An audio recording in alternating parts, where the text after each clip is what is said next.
At the onset of the Great Famine here in Ireland in 1845, two very important leaders in world history met here in Dublin.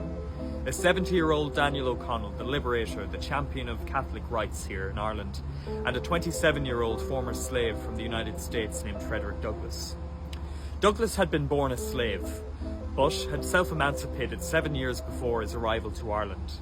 He had intended on visiting Ireland only for 4 days, but such was the welcome that he received here in Dublin that he ended up spending 4 months here, despite the fact that by the law of his own country, that while a free man, he was still treated as a runaway slave. Of his visit to Ireland, Douglass would later say, "Instead of the bright blue sky of America, I am covered with the soft grey fog of the Emerald Isle. I breathe, and lo, the chattel becomes a man. I gaze around in vain for one who will question my equal humanity, claim me as his slave, or offer me insult. I employ a cab, I am seated beside white people. I reach the hotel, I enter the same door. I am shown into the same parlour, I dine at the same table, and no one is offended. I find myself regarded and treated at every turn with the kindness and deference paid to white people." During his 4 months here in Ireland, Douglass delivered over 50 lectures. And he also attended on the 29th of September 1845 a meeting of the Repeal Association, delivered by Daniel O'Connell.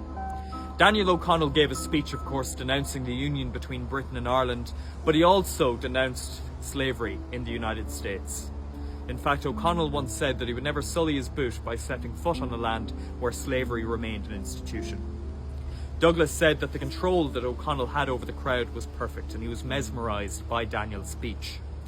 When O'Connell learned that Douglass was in the crowd, he invited the 27-year-old onto the stage. Douglass, there, he spoke of O'Connell's achievements and his legacy, and he also borrowed a phrase that O'Connell often used. He said, "Agitate, agitate, agitate."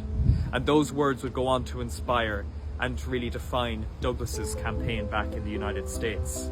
He would go on then to devote his life to abolishing slavery in the United States, and he became the most important civil rights leader for African Americans in the 19th century, and he always considered Daniel O'Connell, buried just right here behind me, as his great inspiration. In fact, in 2011, when President Obama visited Dublin, he referenced this very special friendship and connection that the two men shared. Frederick Douglass, an escaped slave, and our great abolitionist forged an unlikely friendship right here in Dublin with your great liberator, Daniel O'Connell. His time here, Frederick Douglass said, defined him not as a color, but as a man. And it strengthened the nonviolent campaign he would return home to wage.